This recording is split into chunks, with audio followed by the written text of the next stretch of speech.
সমতা সংবিধানে আছে, কিন্তু নারী বৈষম্যের শিকার কেন হয়েছে? তবে ধর্মভিত্তিক পারিবারিক আইনে নারীর প্রতি বৈষম্য বিদ্যমান, যেমন বিয়ে, তালাক, অভিভাবকত্ব, উত্তরাধিকার। তাছাড়া অন্যান্য আইনেও নারীর প্রতি বৈষম্যমূলক বিধান রয়েছে।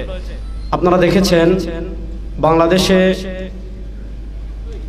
গত জুলাই আগস্টের গণঅভ্যুত্থানের মাধ্যমে ফ্যাসিস্টের পতন এবং স্বৈরাচারীরা পলায়ন করেছে।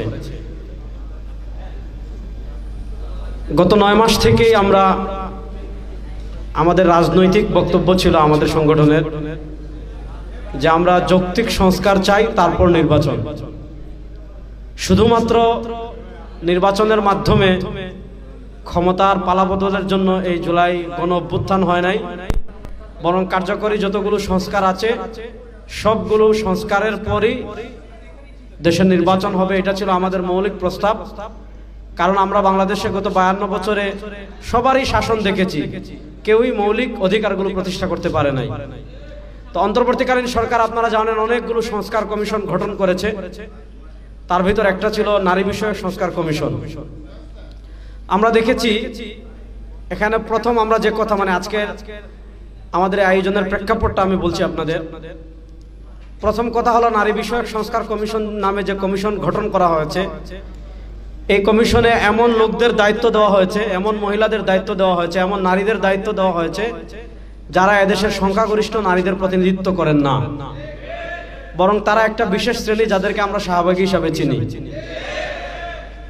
তো এখানে তারা নারী বিষয়ক সংস্কার কমিশন যে প্রতিবেদন যে জমা দিয়েছেন, আমরা জাতীয় উলামা শাখা ইম্মা পরিষদ থেকে এখানে আমাদের মুফতি লুৎফুর রহমান ফরাইদি হাফিজুল্লাহ আছেন, আমাদের মুফতি শামসুদ্দৌলা আশরাফি সাহেব হাফিজুল্লাহ আছেন, আমাদের আরেকজন বরেণ্য আলেম তিনিও আসবেন, আমাদের আব্দুল্লাহ মাসুম হাফিজুল্লাহ, তিনি এখানে প্রবন্ধ পেশ করবেন।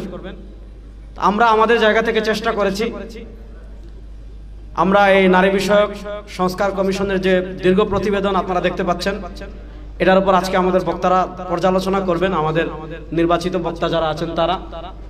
আমরা সেই প্রতিবেদন প্রথমেই পুরাটাই আমরা সংগ্রহ করেছি, প্রায় 318 পৃষ্ঠার দীর্ঘ প্রতিবেদন। এই দীর্ঘ প্রতিবেদনে আমরা এটার উপর পর্যালোচনা করেছি এবং এক কথায় যদি এটার উপর আমরা পর্যালোচনা দেই, তাহলে এক কথায় যেটা বলতে হবে সেটা হলো আমাদের বাংলাদেশের আবহমান কাল থেকে যে পারিবারিক সংস্কৃতি চলে আসছে সেটাকে ধ্বংস করে আমাদের পিতা পুত্র এই পরিচয়, মা সন্তান এই পরিচয়, ভাই বোন এই পরিচয়, এটাকে মুছে দিয়ে মানে একটা জারজ প্রজন্ম গড়ার একটা কারখানা হলো এই প্রতিবেদন।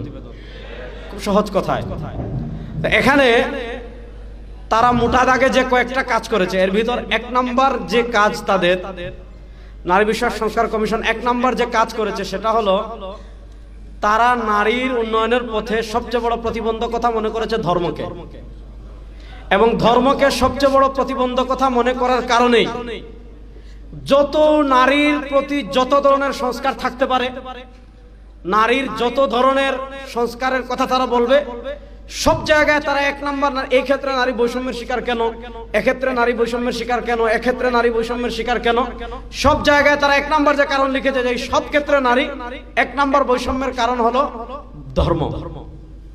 এই ধর্ম তারা বৈষম্যের 1 নাম্বার কারণ সাব্যস্ত করে। মানে বাংলাদেশের ইতিহাসে আর কোথাও এত জায়গায় এবং এত পরিষ্কার ভাবে আর কোথাও ইসলাম এত অবমাননা করা হয়েছে কিনা, ধর্ম এত অবমাননা করা হয়েছে কিনা আর কোথাও সম্ভবত কোন লিখনিতে কোন বইয়ে এত বেশি করা হয়নি। তো ধর্ম অবমাননা যদি রাষ্ট্রীয় অপরাধ হয়, মানুষের ধর্মীয় অনুভূতিতে আঘাত করা যদি রাষ্ট্রীয় অপরাধ হয়, তাহলে নারী বিষয়ক সংস্কার কমিশনে যারা আছে রাষ্ট্রীয় আইনে তাদের সবার বিচার হওয়া উচিত। রাষ্ট্রীয় আইনে তাদের কেন বিচার হওয়া উচিত আমি কয়েকটা প্রুফ দেই আপনাদের এই নারী বিষয়ক সংস্কার কমিশনের প্রতিবেদন থেকে। দেখেন বিসমিল্লাহ তারা যে কথা লিখেছে একদম শুরুতেই, মানে বিসমিল্লাহ তো নাই, মানে শুরুর কথা বললাম। দেখেন ভূমিকা থেকে আমি একটু পড়ে শোনাই, তাহলে আপনারা বুঝতে পারবেন যে আসলে তারা কি করেছে। লিখেছে, বাংলাদেশের সংবিধানে জনপরিসরে নারী ও পুরুষের সমতা নিশ্চিত করা হয়েছে, তবে ধর্মভিত্তিক পারিবারিক আইনে নারীর প্রতি বৈষম্য বিদ্যমান। দেখেন যে নারী ও পুরুষের সমতা সংবিধানে আছে, কিন্তু নারী বৈষম্যের শিকার কেন হয়েছে? তবে ধর্মভিত্তিক পারিবারিক আইনে নারীর প্রতি বৈষম্য বিদ্যমান, যেমন বিয়ে, তালাক, অভিভাবকত্ব, উত্তরাধিকার। তাছাড়া অন্যান্য আইনেও নারীর প্রতি বৈষম্যমূলক বিধান রয়েছে, যে তারা 4টা ক্ষেত্রকে একদম নির্ধারণ করেছে। তার ভিতর একটা হলো বিয়ে, একটা হলো তালাক, আরেকটা হলো অভিভাবকত্ব যেটাকে আমরা বলি ওয়ালায়াত, আর আরেকটা হলো উত্তরাধিকার যেটাকে আমরা বলি ওয়ারাসাত। তো তাদের কথা হলো এই 4 ক্ষেত্রে বাংলাদেশের নারীরা বৈষম্যের শিকার কেন? যেটা ধর্মভিত্তিক পারিবারিক আইনের কারণে। শুধু ধর্মভিত্তিক পারিবারিক আইনের কারণে এই 4 ক্ষেত্রে নারী বৈষম্যের শিকার না। তাদের কথা হলো এই 4টা ছাড়াও আরো অনেক জায়গায় নারী কি আছে, বৈষম্যের শিকার আছে। এরপরে লিখেছে তারা পরের পেরায়, ধর্মীয় বিধানের ভিত্তিতে পরিচালিত ব্যক্তিবাচক আইনগুলো নারীদের জন্য বিশেষ বৈষম্য সৃষ্টি করেছে। লিখেছে ধর্মীয় বিধানের ভিত্তিতে পরিচালিত ব্যক্তিবাচক, মানে ব্যক্তিগত যে আইনগুলো আছে এগুলা নারীর প্রতি কি করেছে, বৈষম্য সৃষ্টি করেছে। অর্থাৎ তারা এখানে স্পষ্ট ভাষায় লিখেছে যে নারীর প্রতি বৈষম্য সৃষ্টি করেছে কে? ধর্ম।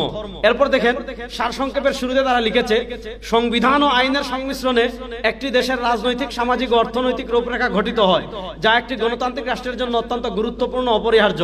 সংবিধানের 28 অনুচ্ছেদের অধীনে নারী ও পুরুষের মধ্যে বৈষম্যমূলক বিধান বিদ্যমান, বিশেষ করে বিবাহ বিচ্ছেদ ও ভরণ পোষণের ক্ষেত্রে। একটু মনোযোগ দিয়ে শুনেন, মানে বিশেষ কয়েকটা ক্ষেত্রে নারী বৈষম্যের শিকার বলছে। বিশেষ করে বিবাহ বিচ্ছেদ ও ভরণ পোষণের ক্ষেত্রে ধর্মীয় আইন অনুসরণ বাধ্যতামূলক হওয়ায় নারী বৈষম্যের শিকার হন।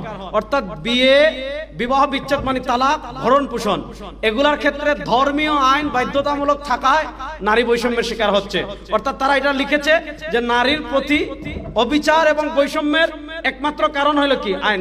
এরপরে লিখেছে যার ফলে পুরুষ ও নারীর মধ্যে বিদ্যমান অসমতা তাদের সামাজিক পশ্চাৎপদ করে রাখছে।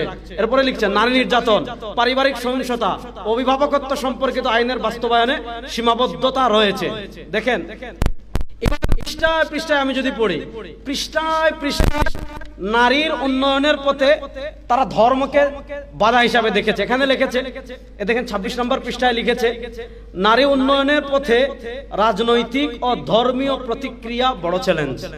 অর্থাৎ নারী উন্নয়নের পথে বড় চ্যালেঞ্জ কয়টা, যে চ্যালেঞ্জের কারণে নারীর উন্নয়ন বাংলাদেশে সম্ভব হচ্ছে না, তার ভিতর একটা লিখেছে রাজনৈতিক কারণ, আর আরেকটা লিখেছে হলো ধর্ম। এরকম পৃষ্ঠায় পৃষ্ঠায় আমি যদি আপনাদেরকে পড়ে শোনাই, দেখেন এখানে হলো 70 নম্বর পৃষ্ঠায় লিখেছে, রুকেয়া সাখাওয়াত হোসেনের উক্তি, যখনই কোনো ভগিনী মস্তক উত্তোলনের চেষ্টা করিয়াছেন, এমনি ধর্মের দোহাই ও শাস্ত্রের বচনরূপ অস্ত্রাঘাতে তাদের মস্তক চূর্ণ হইয়াছে। অর্থাৎ যখনই কোনো নারী মাথা উঁচু করতে দাঁড়িয়েছে, তখনই ধর্ম আঘাত করে তাদের মাথাকে নিচু করে দিয়েছে। এইভাবে জায়গায় জায়গায়, অর্থাৎ এই কিতাবের মূল থিমটা বোঝানোর জন্য, অর্থাৎ তারা যে সংস্কার প্রতিবেদন জমা দিয়েছে এটার মূল থিমটা বোঝানোর জন্য এই কয়েকটা কথা আমি পড়লাম, যাতে আপনারা এটা বুঝতে পারেন যে তারা নারী উন্নয়নের পথে সবচেয়ে বড় বাধা মনে করেছে ধর্ম। এই সবচেয়ে বড় বাধা ধর্ম মনে করার কারণে এই পৃষ্ঠায় যা লিখেছে সব ধর্মের বিরুদ্ধে। যেখানেই লিখেছে বেশিরভাগ হলো ধর্মের বিরুদ্ধে লিখেছে। দেখেন আজকে আমরা নাস্তিকরা গালি দিলে আমরা প্রতিক্রিয়া দেখাই, মুরতাদরা গালি দিলে প্রতিক্রিয়া দেখাই, ইসলাম বিরোধী কেউ ইসলাম নিয়ে কটূক্তি করলে প্রতিক্রিয়া দেখাই, পৃথিবীর কোন প্রান্তে কেউ ইসলামের কোন বিধান নিয়ে আঘাত করলে আমরা প্রতিক্রিয়া দেখাই।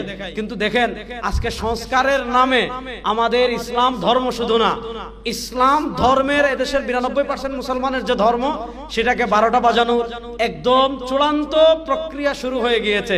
আপনি সংস্কার করবেন, আমরা সংস্কারকে স্বাগত জানাই।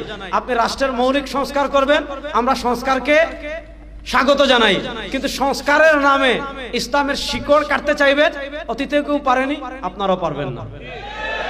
অতীতেও আমরা কাউকে করতে দেইনি, আপনাদেরকে করতে দেব না।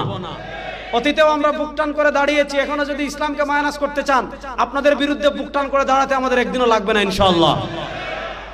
এরপরে দেখেন এখানে আরো কি কি মৌলিক আপত্তি আছে, এগুলো আমাদের আলোচকরা আলোচনা করবেন। আমি আপনাদেরকে যেহেতু আমাকে স্বাগত বক্তব্য দেওয়ার জন্য বলা হয়েছে, আমাদের আব্দুল্লাহ মাসুম হাফিজাহুল্লাহ তাশরিফ এনেছেন, তার সহযোগিতা এবং আমাদের ডক্টর সরওয়ার স্যার, তিনি পরীক্ষার ব্যস্ততার কারণে আসতে পারেননি, আশা করি একটু পরে আসবেন। ওনাদের সহযোগিতায় আমরা এটার উপর দীর্ঘ রিভিউ করেছি। এই যে পুরা 318 পৃষ্ঠার উপর একটা দীর্ঘ রিভিউ করা হয়েছে, নারী বিষয়ক সংস্কার কমিশন 2025 সমস্যা বিশ্লেষণ ও নীতিগত প্রস্তাবনা। এটা প্রায় 100-150 পৃষ্ঠার কাছাকাছি। অর্থাৎ এখানে মৌলিক কি কি সমস্যা আছে সেটা নির্ধারণ করা এবং এটার বিশ্লেষণ এবং এটার উপর আমাদের পর্যালোচনা। আমরা গতকালকে আমাদের জাতীয় উলামা শাখা ইম্মা পরিষদ এবং centre for ethical research and thoughts third এটার পক্ষ থেকে আমরা কালকে জাতীয় ঐক্যমত কমিশনে আমরা গিয়েছিলাম সংসদ ভবনে। সেখানে গিয়ে আমরা এটা আনুষ্ঠানিকভাবে ওনাদের কাছে জমা দিয়ে এসেছি এবং ওনারা আমাদের সাথে সংলাপের আগ্রহ ব্যক্ত করেছেন যে এটা নিয়ে এদেশের মানে প্রতিনিধিত্বশীল আলেম যারা আছেন তাদের সাথে তারা সংলাপ করবেন। তো আমরা এটা বলে এসেছি যেহেতু আলেমরা হজের মৌসুম, গতকাল থেকে হজের ফ্লাইট চালু হয়েছে, আলেমরা হজে যাবেন, এজন্য আমরা তাদেরকে অনুরোধ করেছি যে এই দ্রুত কিছুদিনের ভিতর যদি আমাদেরকে সংলাপের সুযোগ দেওয়া হয় তাহলে আমরা আমাদের দাবিগুলো অন্তর্বর্তীকালীন সরকারের কাছে তুলে ধরব। দেখেন আজকে আমাদের এই সেমিনারের মূল প্রতিপাদ্য হলো যে আমাদের করণীয় কি এটা তুলে ধরা। দেখেন একটা বিষয়ে সাধারণ মানুষ এটা অনুভব করবে কখন, যখন সাধারণ মানুষের কাছে এই জিনিসের সমস্যাগুলো কি কি, এই জিনিসের মৌলিক সমস্যা কি কি সেটা আমরা তুলে ধরতে পারবো। আমরা দেখেছেন বিগত ফ্যাসিস্ট সরকারের শেষ দিকে শিক্ষা সিলেবাস নিয়ে তুমুল বুদ্ধিবৃত্তিক আন্দোলন হয়েছে। দেখেন শিক্ষা সিলেবাস নিয়ে যে তুমুল আন্দোলন হয়েছিল সেই আন্দোলনের সূচনা কিন্তু এখান থেকেই হয়েছিল আমাদের প্রোগ্রামে। সেই প্রোগ্রামে কিন্তু এত ক্যামেরাও ছিল না, এত লুকও ছিল না, একটা ছোট্ট প্রোগ্রাম ছিল। সেখানে আমাদের আসিফ মাহতাব স্যার তিনি এসেছিলেন এবং তিনি ওই যে শরীফার গল্পের পাতা ছিঁড়ে ফেলেছিলেন। এটা থেকে বুদ্ধিবৃত্তিক আন্দোলন মানে মানুষ এটা যখন ছড়িয়ে পড়েছিল মানুষ অনুভব করতে পেরেছিল যে না, এটা আমাদের সন্তানদের ভবিষ্যৎকে নষ্ট করে দেওয়া হচ্ছে। তো আমরা চাই যে বুদ্ধিবৃত্তিক ভাবে আমরা আগাতে, বুদ্ধিবৃত্তিক কাজও হচ্ছে, মাঠের কাজও হচ্ছে, দুটা যদি একসাথে হয় তাহলে এটা পরিবর্তন হতে বাধ্য হবে ইনশাআল্লাহ। তো এখানে যারা আজকে আসছেন তাদেরকে আমি অনুরোধ করবো, এখানে খুব গরম বক্তব্য হবে, উত্তেজিত বক্তব্য হবে, এটার মঞ্চ কিন্তু আজকে না। এখানে আজকে ওলামা একরাম, দেশের শীর্ষ ওলামা একরাম, বুদ্ধিজীবী, রাজনীতিবিদগণ আসবেন, তারা এটার উপর পর্যালোচনা করবেন, এটার উপর কি কি সমস্যা আছে সেটা নিয়ে আলোচনা করবেন। এবং আপনাদের দায়িত্ব হলো, যেহেতু এখানে অনেক মাদ্রাসার তাখাসসুসের তালিবুল ইলম এসেছেন, ওলামা একরাম এসেছেন, বিভিন্ন দায়িত্বশীলগণ এসেছেন, বিভিন্ন জেনারেল শিক্ষিত মানুষ এসেছেন, স্কুল কলেজ ভার্সিটির ছাত্র ভাইরাও এসেছেন। আপনাদের দায়িত্ব হলো এখান থেকে আপনারা যেগুলো শুনে যাবেন, আজকে আলোচকগণ আমাদের মূল প্রবন্ধে যে বিষয়গুলো বলা হবে আপনাদেরকে দেওয়া হবে, আপনারা প্রত্যেকেই নিজের জায়গা থেকে একজন দায়ী হবেন। আপনাদের প্রত্যেকের দায়িত্ব হবে যে এই যে নারী সংস্কার কমিশনের মৌলিক যে সমস্যাগুলো আজকে তুলে ধরা হবে এগুলো আমাদের ঘরে বলা, আমাদের বাড়িতে বলা, আমাদের মসজিদে বলা, আমাদের বাজারে বলা, আমাদের মহল্লায় বলা, এভাবে যদি আমরা তৃণমূল থেকে আওয়াজ উঠাতে পারি ইনশাআল্লাহ এই নারী সংস্কার কমিশন, আমি রব্বুল কাবার কসম করে বলছি ইনশাআল্লাহ আমাদের শরীরে যতক্ষণ প্রাণ থাকবে এই নারী শিক্ষা কমিশন বাস্তবায়ন করার পথে আমাদের যতটুকু সাধ্য আছে আমরা প্রতিবাদ করে যাবো ইনশাআল্লাহ। আজকে আমরা ঘরে করছি, পরে প্রয়োজন হলে কিছুদিন আগে মার্চ ফর গাজা হয়েছে, আমরা কি করতে পারি, এদেশের ইসলাম পন্থার কি শক্তি আছে আপনারা দেখেছেন। মার্চ ফর গাজা হয়েছে এদেশের লক্ষ লক্ষ মানুষকে নিয়ে। যদি আপনারা নারী সংস্কার কমিশন এটা বন্ধ করতে না চান, যদি এটা আপনারা মানে দেশের সংখ্যাগরিষ্ঠ মানুষের দাবিকে উপেক্ষা করে এরা যদি বাস্তবায়ন করতে চান তাহলে মার্চ ফর ঢাকা হবে ইনশাআল্লাহ, মার্চ ফর ঢাকা হবে ইনশাআল্লাহ। আমাদের যতটুকু সামর্থ্য আছে ততটুকু দিয়ে আমরা এটার প্রতিবাদ করে যাব ইনশাআল্লাহ। আপনারা যারা আসছেন এই প্রচন্ড গরমের ভিতর সকাল থেকে আসছেন, আপনাদের সবাইকে জাতীয় উলামা শাখা ইম্মা পরিষদের পক্ষ থেকে ধন্যবাদ, জাযাকুমুল্লাহ। আপনারা শেষ পর্যন্ত থাকবেন। জাতীয় নেতৃবৃন্দ আমাদেরকে যে দিক নির্দেশনা দিবেন সেই দিক নির্দেশনা মেনে আমরা সুশৃঙ্খল ভাবে